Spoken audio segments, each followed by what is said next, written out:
Un mensaje: hola, se le informó a la empresa lo que estaba mal. ¿A qué parte del Estado corresponde controlar y no lo hizo? Graciela. A ver, hay muchas partes del Estado que tienen que controlar, muchas partes del Estado que son las que habilitan estos lugares de venta. Digo, servicio de armamentos es el que habilita la importación y exportación más que nada la importación de los fuegos artificiales. Servicio de material de armamento. El servicio de material de armamento. Pero era una de las cosas que hablamos con el abogado que representa a la familia, donde se acopia, si ese lugar para copiar tiene las condiciones, no lo revisó servicio de material de armamento. La Intendencia de Canelones, que corresponde ahí, está haciendo recién ahora empezó a hacer una investigación de las distintas otras empresas que tienen los mismos polvorines en Canelones, y va a empezar a controlar. Sí, tiene que tener una habilitación municipal. Y la otra es el Ministerio de Trabajo también tiene que parte de eso. Digo, lo que pasa es que es como todo. Digo, nosotros en el comercio la otra vez lo vivimos con el Supergas, la explosión en Durazno, un local que estuvo habilitado pero que se le había vencido la habilitación, explotó, también la muerte de varios compañeros en ese accidente, y no tenía la habilitación de bomberos, no tenía la habilitación de vida, y estamos hablando de un producto que se vende todos los días, que es el Supergas. Sí. Pero también denunciamos el manejo de los implementos que son los explosiómetros, que son los medidores de gas en el ambiente, en las plantas, que muchas veces son manipulados para que no suenen o para que de continuo no estén sonando, y son abiertos. También lo denunciamos en la Intendencia de Montevideo. Hay responsabilidades, la URSEA es el ente que regula todo eso, y también las denuncias están hechas. Lo que después nos queda es paralizar, porque en defensa de los trabajadores lo único que nos queda a veces es las movilizaciones o el tomar las medidas por paralizar. No se trabaja en estas condiciones, pero son productos del Supergas que sabemos que es de consumo masivo, que es de importancia para la población, y es difícil, pero tendría que tener un control mucho más grande. Nosotros denunciamos, la empresa Megal durante años estuvo sin todo el sistema de riego para incendios, y tenía el perímetro controlado por un cerco eléctrico, que es una chispa de continuo. ¿Y eso quién lo habilitó? ¿Quién controló que se pusiera o no se pusiera? Sí, hay deficiencia. Pero cuando los trabajadores tomamos medidas de decir, bueno, en esas condiciones no trabajamos, pasamos a ser los revoltosos que no queremos trabajar. Entonces, a veces las preguntas de la población son buenas en un momento, pero cuando después le afecta que la garrafa no la tiene, se olvida de todo eso. No, lo muy preocupante que es lo que estábamos hablando recién, que hay otras empresas también importadoras de estos fuegos artificiales que estarían también en la misma falta y con obreros trabajando en pésimas condiciones. En pésimas condiciones. Obreros, ¿no? En algunos lugares tiene que haber un entrenamiento para cómo se maneja esto. El otro día justo escuchábamos a Palomé, que es el representante de bomberos, el director de bomberos, donde decía que el accidente puede haber sido causado por un chasquibún. Es un implemento de lo que se vende, que es inofensivo, que se compra hasta para los niños. Sin embargo, en un lugar donde hay una saturación de pólvora en el ambiente, donde eso hace una chispa, es el encendedor que armó todo el lío. Y sin embargo es una pequeña piecita de artificio. Bueno, pero si ustedes al revisar observan que no están dadas las condiciones, no se trabaja y chau, dice Graciela, ¿no? Sí, es muy fácil el compañera Graciela decir eso. Los trabajadores hacemos las cosas, pero después cuando entramos en paro, también se nos ponen en contra porque las cosas no salen o no le llegan al domicilio de alguno. Hay un problema que es también las presiones. Las presiones económicas es muy grande, y también el salario tiene que llegar. No podemos vivir de paro en paro, porque también de salario se vive y se pierde el salario con cada movilización. Y estamos de acuerdo en perder salario para la protección de los trabajadores. Ahora, cuando no son las culpas de los trabajadores, el cómo se estivan la mercadería, el cómo se debe controlar, es lo mismo que el otro día, volviendo un poco al supermercado, en Punta del Este, un cliente le decía, bueno, conseguiste otro trabajo mejor, ¿por qué no estudiaste? ¿O por qué votaste a quién? Alguien tiene que hacer las tareas, no nos pongamos cínicos, porque alguien tiene que hacer la tarea, y la mayoría de los compañeros que están en las cajas o están en los supermercados son estudiantes que toman esos trabajos para poder estudiar.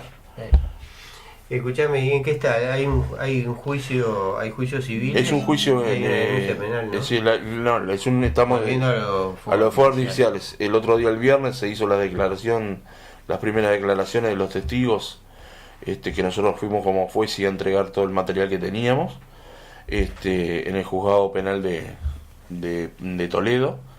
Y bueno, eso definirá las culpas de quiénes son, y ahí habilitará la acción civil para hacer los reclamos necesarios. Ahora, la solución no pasa por económica, no devuelve la vida de los compañeros, de gente joven.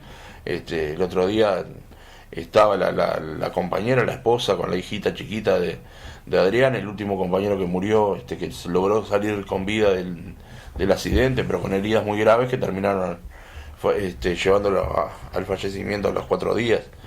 Y era jodido ver a esa familia totalmente destruida, porque qué expectativa tenía de vida ese gurí de 21 años, toda la vida por delante, todo el armado de su familia, y quedó totalmente desmembrada la familia, en el sentido de que hasta económicamente ahora va a ser difícil llevar adelante.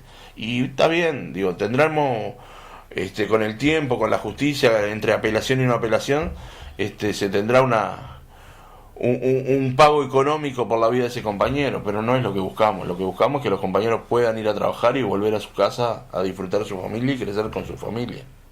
Bueno, me parece... es horrible lo que pasó, y son accidentes plenamente prevenibles. Digo, no creo que tenga por qué suceder, y bueno, ahí... Pero lo mismo pasa, digo, lo llevamos a la construcción. Más que nada los compañeros de construcción que han concientizado el uso de los implementos. Muchas veces, a veces pasamos por una obra, nos pasó la otra vez. Yendo a Dinatra, había una obra en la esquina, miramos de arriba un compañero en un pretil trabajando sin cinturón.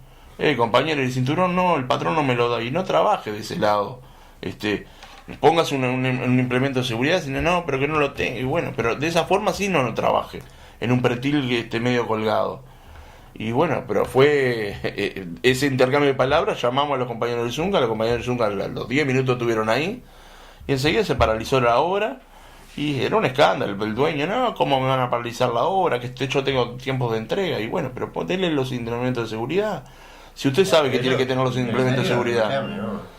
Entonces digo, y en el Zunga que están los compañeros concientizados, pero bueno, siempre encontramos alguno que no los usa, y ahí son también lo que nosotros decimos, no es solamente a veces ir contra las patronales, es también ir contra la concientización del trabajador, que tiene que usar los implementos, que tiene que reclamar las cosas, y los derechos y deberes que tenemos que tener cada vez que entramos en una empresa. Bueno, vamos a ver un poco se murió Fidel, que es una cosa muy... no por esperada, porque bueno, obviamente ya digamos había cumplido los 90,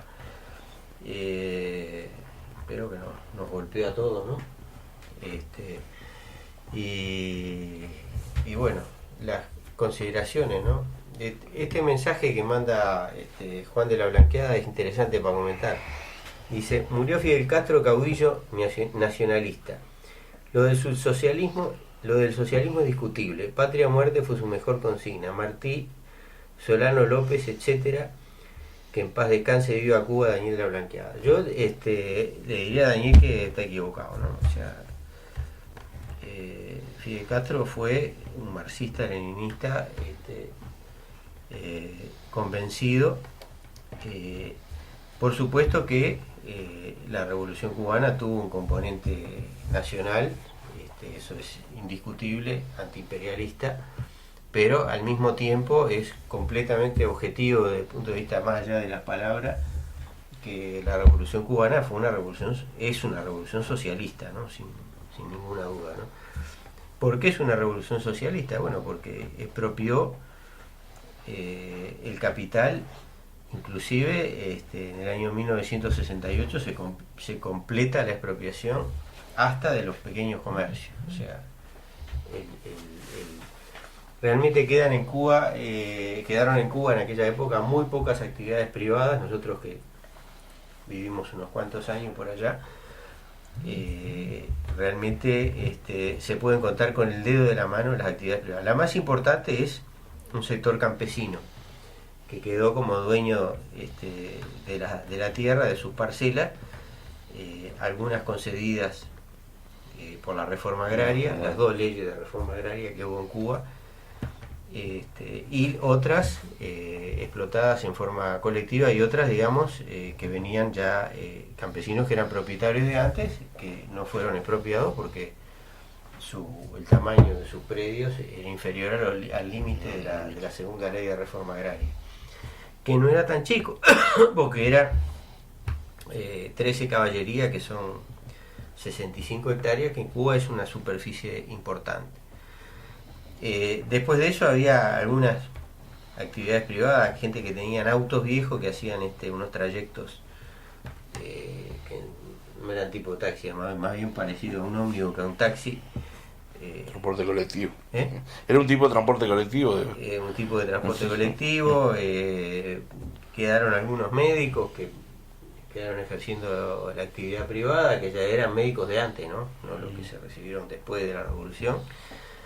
En fin, se pueden contar con el dedo de la mano, y claramente, digamos, es una revolución socialista que apela, sí, obviamente, a los sentimientos nacionales, y que en el curso del enfrentamiento con el imperialismo, que fue agudo y brutal, como todos los oyentes saben, como todos sabemos, sí, claro, apeló al patriotismo, ¿no? Y de ahí surge la consigna patria muerte, venceremos. Y en el peor momento, digamos, cuando se derrumba el campo socialista, Cuba se queda sola, la situación económica realmente se vuelve desesperante. Fidel Castro lanza una consigna todavía más radical, ¿no? Que es socialismo muerte, patria, socialismo muerte, ¿no?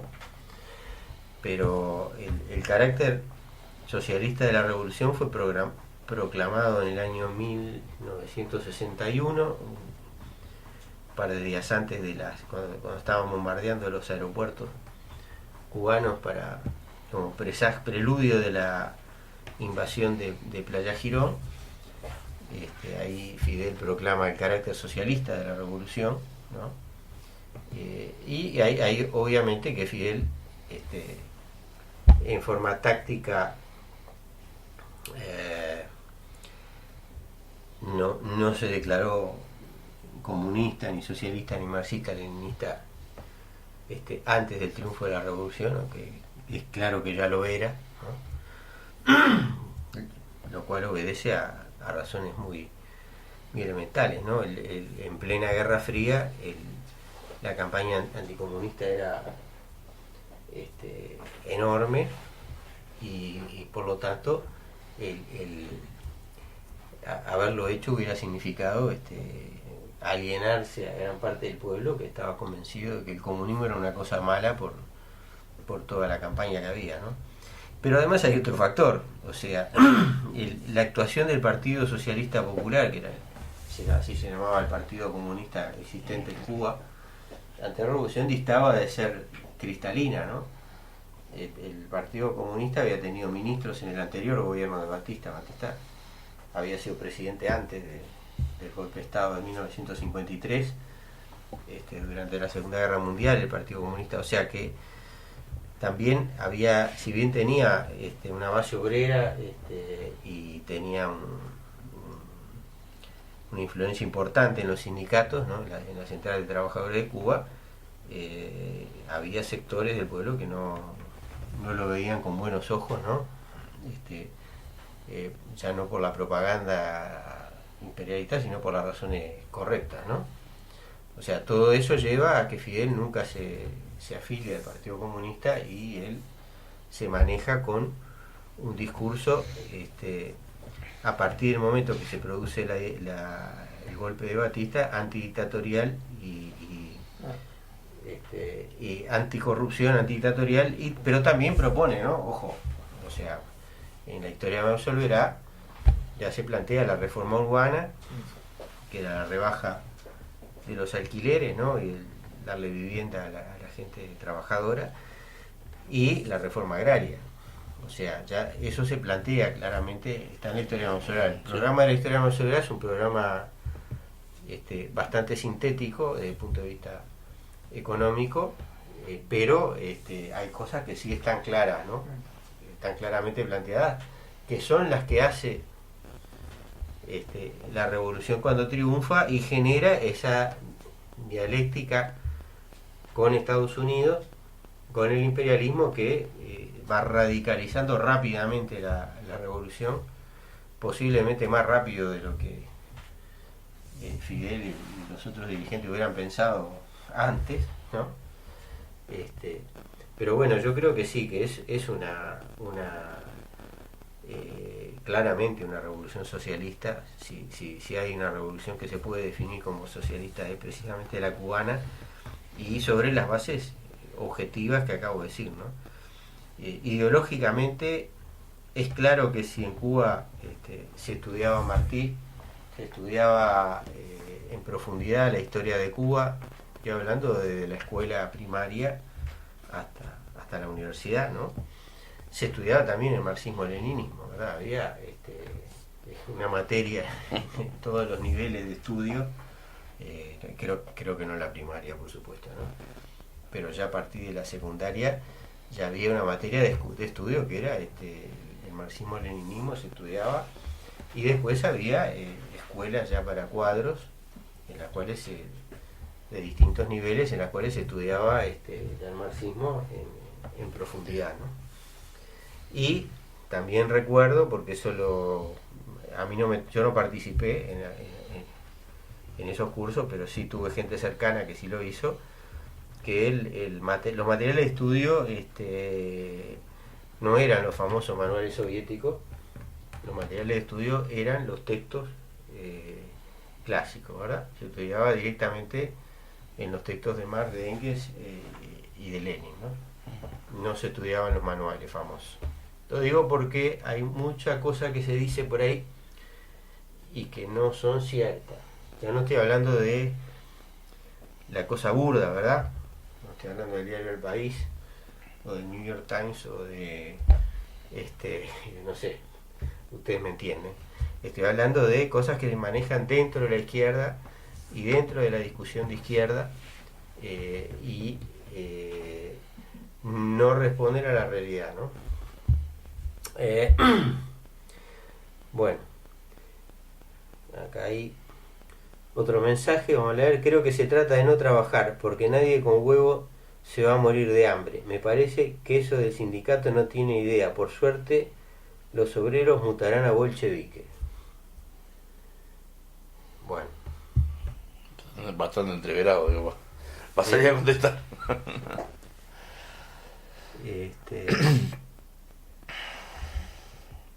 Bueno, y otro mensaje: ¿qué podemos esperar cuando el Palacio Municipal, escuelas, liceo y cárceles no tienen habilitación de bomberos?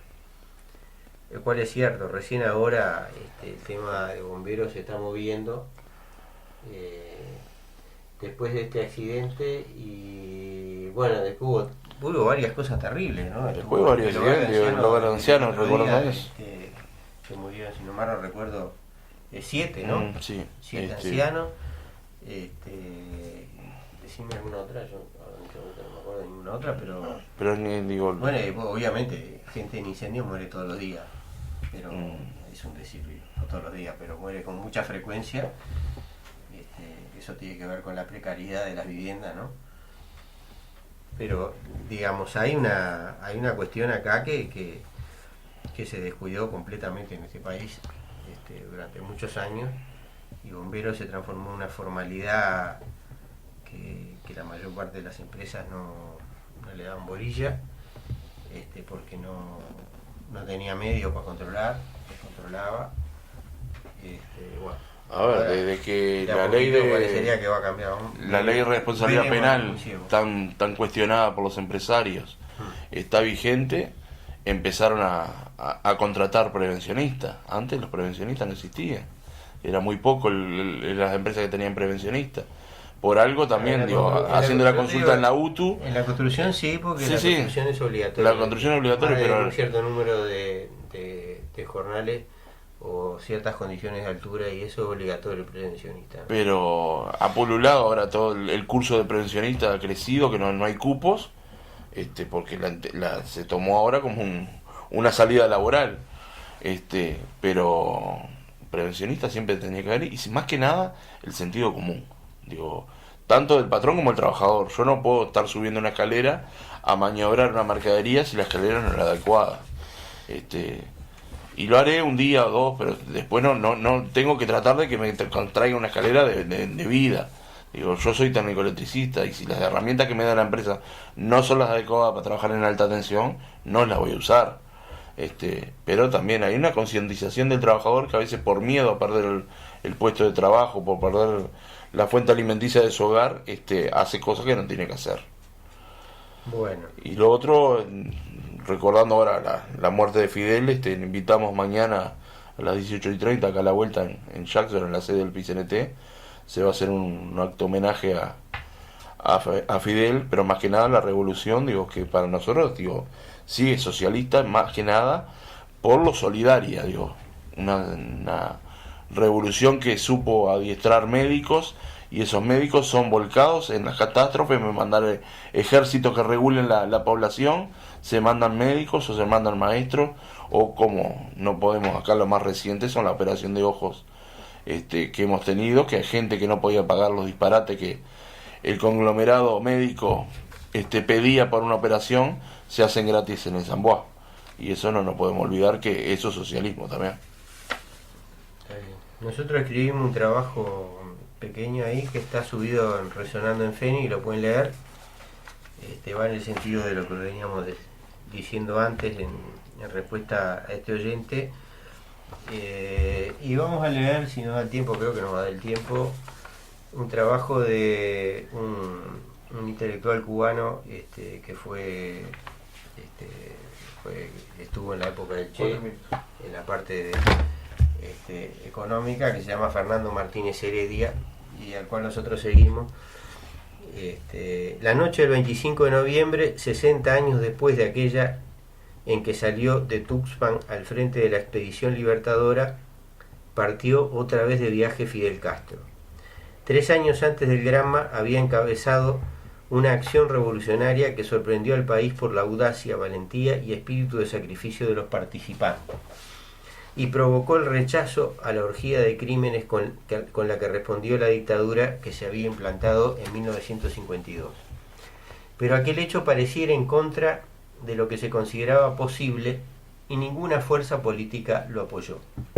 En la soledad de su celda, más solitaria porque Fidel y sus compañeros estaban prácticamente solos, escribió: «Las masas están listas, solo necesitan que se les muestre el camino verdadero». Parecía un iluso, pero era un visionario. Al iniciar la guerra revolucionaria, Fidel abrió la brecha para que lo imposible dejara de serlo y el pueblo se levantara, y le brindó un lugar donde pelear a todo el que quisiera convertir sus ideales en actuación. En junio de 1958, cuando era de vida o muerte que la gran ofensiva enemiga no aplastara a la vanguardia de la Sierra Maestra, le escribió a Celia Sánchez que luchar contra el imperialismo norteamericano iba a convertirse en su destino verdadero. Otra vez, Fidel veía más lejos que nadie, avisoraba, pero ahora con un arma en la mano y una revolución andando. Honró cumplidamente la promesa implícita en aquellas palabras. La vida entera combatió al imperialismo norteamericano y supo vencerlo, mantenerlo a raya, obligarlo a reconocer el poder y la grandeza moral de la patria cubana.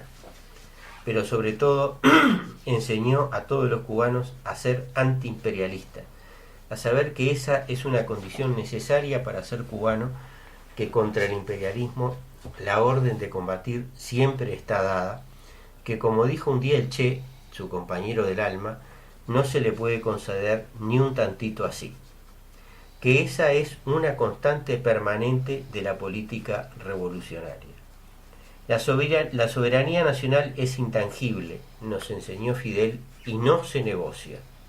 A partir del triunfo, la vanguardia se fue convirtiendo en millones, y la explotación del trabajo ajeno, las humillaciones, discriminaciones y desprecios dejaron de ser hechos naturales para convertirse en crímenes. Fidel fue el principal protagonista de la gran revolución socialista que cambió las vidas, las relaciones sociales, los sueños de la gente y de la familia, las comunidades y la nación. Para lograrlo se convirtió, como para todo lo importante, en el conductor, el educador popular, el líder amado, la pieza maestra del tablero intrincado de la unidad de los revolucionarios y el pueblo. Un minuto, no vamos a poder terminar. Hubo que unir en una sola revolución al socialismo y la liberación nacional. Ahora para todos la actuación tuvo que consistir al mismo tiempo en estudio, trabajo y fusil. Ahora los individuos de vanguardia se elegían en asambleas y el trabajo realizado era el mayor timbre de honor. En las grandes jornadas nos unimos todos. Fidel fue, como cantara el poeta, la mira del fusil y el pueblo todo, como dijera el Che, se volvió un maceo. Y a diferencia de los vehículos corrientes, el carro de la revolución no tiene marcha atrás. Fidel dijo de una manera tajante, hace más de 20 años, que en este país no volverá a mandar nunca más una nueva clase de ricos. La nueva y mayor victoria de Fidel fue que el pueblo entero se cambiara a sí mismo y se armara con nuevas cualidades suyas y la conciencia social confundiera sin temor los nombres de comunista y fidelista. A su sombra las conquistas se convirtieron en leyes y las leyes en costumbres. Dejamos por acá. Lo vamos a terminar el programa que viene, pero las ideas están. Bueno, te agradecemos. Gracias por venir. A ustedes, muchas gracias. ¿no? Y a los oyentes, bueno, mañana se repite el programa a las 10 de la mañana. Estamos a las 10 de la mañana.